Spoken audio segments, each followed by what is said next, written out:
everyone, welcome. I'm Rachel with Artisans of Nations, a storytelling platform dedicated to honoring Indigenous arts and culture.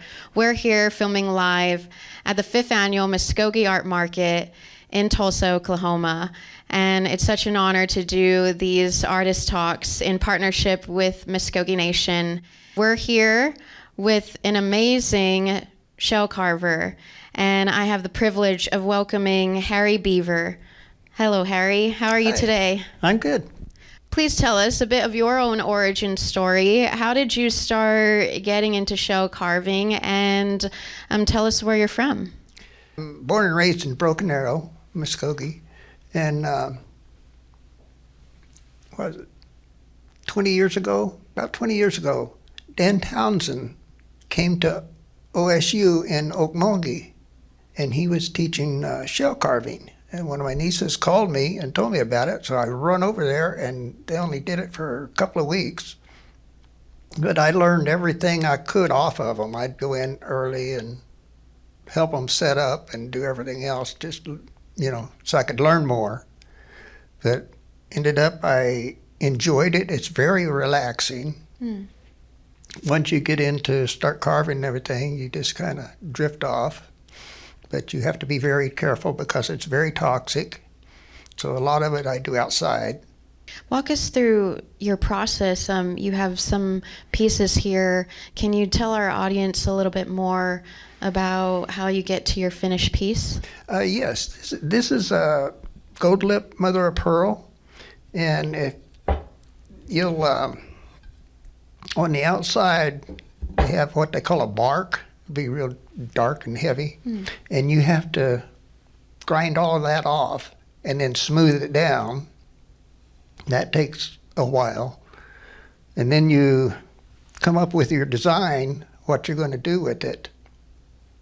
And a lot of times I'll have multiple shells sitting on my desk, and I don't really see anything in it yet, and so I'm working on another shell, and then one day it'll hit me what that shell should be, and I'll stop those and I'll start working on that. What kind of designs are you choosing, and what inspires you about them? Most of them are mound diggings. I'd like to pass on the designs that coming out of the mounds from all over the eastern Washington, or eastern U.S. And this is a runner. I don't know if you can see it. Okay. They called that a runner. And this one I'm starting on. It was just a beach wash. But I pick up little pieces of beach wash, everything else, and end up making something out of it. But I was just working on this week. This is a black lip mother of pearl. And it has a bark on it just like that. But when you start carving down in it, you get different colors. Beautiful. So you'll start on something and you just keep, I can go a little deeper and do this and that, and it turns out pretty good. And this is the lightning whelk. It's on the east and west side of Florida, Georgia, Alabama, over in there. And they spiral to the left. If you look at them, they all spiral to the left. The other ones in the world spiral to the right. But the natives over there, they use these for making gorgets. And so this one here, I was carving and I kind of got bored and I carved both sides. I use Dremels. I got a flex shaft that hooks onto this. And this is the bits that I use, little inverted cones, and then when you're polishing it, your final polishes, you're using 4/0 wool, and then the final one is an eraser. So you do a lot of polishing. A lot of fine details. Yeah. Wow. I'm always amazed at artists who do fine detailed work and keeping their hands steady. Yeah. Talk to us a little bit more about where you source these shells, because they're absolutely beautiful. And I would love for you to let our audience know all the more significance of the lightning whelk and where it's from. The lightning whelk is from like I said, down on the East Coast. That's the only place that they grow. And there was one time that there was a hurricane on TV, and the tide goes way out, and I seen all these people running way out there on a deal, and I thought, they're crazy. And they were picking up these big lightning whelks. I mean, they're big as footballs and basketballs. And so I think it's illegal now for them to do it, but they get smaller ones. You can order them in different places. You just have to hunt. I look through my computer, everything else, to find shells, and then when I'm running around shopping and stuff, people tend to buy shells on their vacations, and they come back and then they get rid of them. So I'm right there to grab them. During our talk earlier, you had mentioned that these are pre-Columbian designs that you are influenced by and inspired. Yes. And why do you choose these certain designs and motifs? Well, this one here is all the old designs, some of them, but they have hundreds of designs. And so I'll pick a shell up and, okay, that's what that one's going to go, and I'll make that design on that shell. But there's sometimes people, I used to do custom work, and they would tell me what they wanted and everything like that, and that got old. So you're like mostly going then from your own thought and imagination and inspiration. How many years have you been doing this again? About 20 years. Okay. What has surprised you the most about continuing to be a shell carver? Well, I enjoy it, for one thing, and I'd like to pass it on, that other people can see these designs, because they've never seen them in person or, out in public. They've seen them in books maybe, but most of the time they've never seen them. And now they're getting to see them, up hand, and they can touch them and feel them. It feels like a greater piece of history too, even touching pieces that have these designs that dates thousands and thousands of years back. I'm so curious to learn more about these designs, and maybe is there a specific story even about this runner here? They've gotten these designs out of the mounds and things, but they don't really know the significance of the meaning of it. But this one here, they just automatically came up as a runner. So I assumed he was the messenger between the villages, the runner for the villages. And then they had their fish. They did a lot of fishing. So they had fish. And they'd show a lot of fishing on there. And there's horned serpent. They did That's so great. a lot on the horned serpent. That was very kind of about in every mound. Whenever you get stuck in your process, maybe with a certain design, is there something that you fall back on, or do you take a break from your work? I just move it over and grab this one and start working on another one.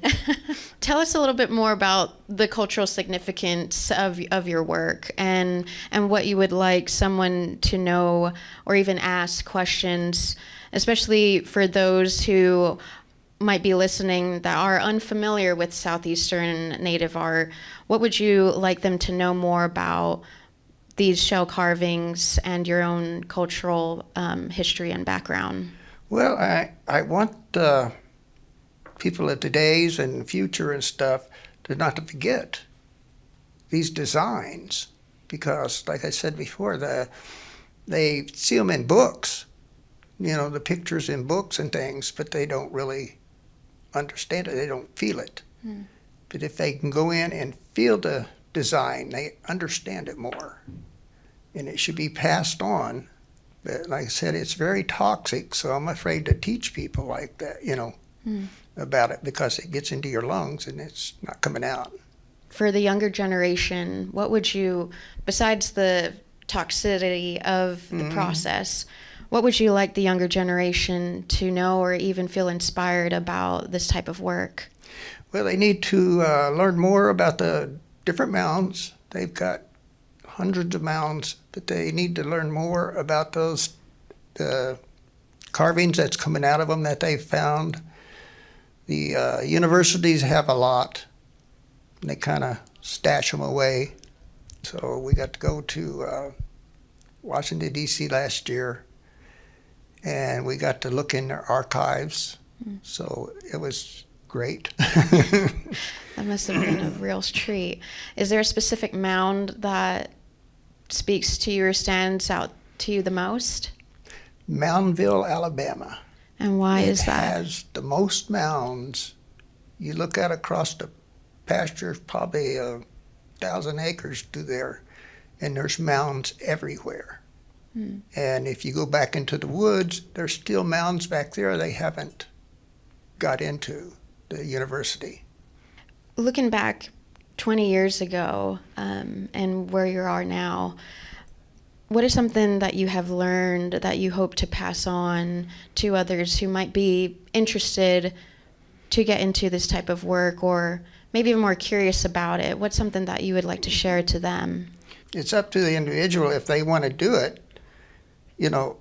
I could show them, the beginning and everything like that, but I couldn't work with them all the time because I'm getting old and shaky.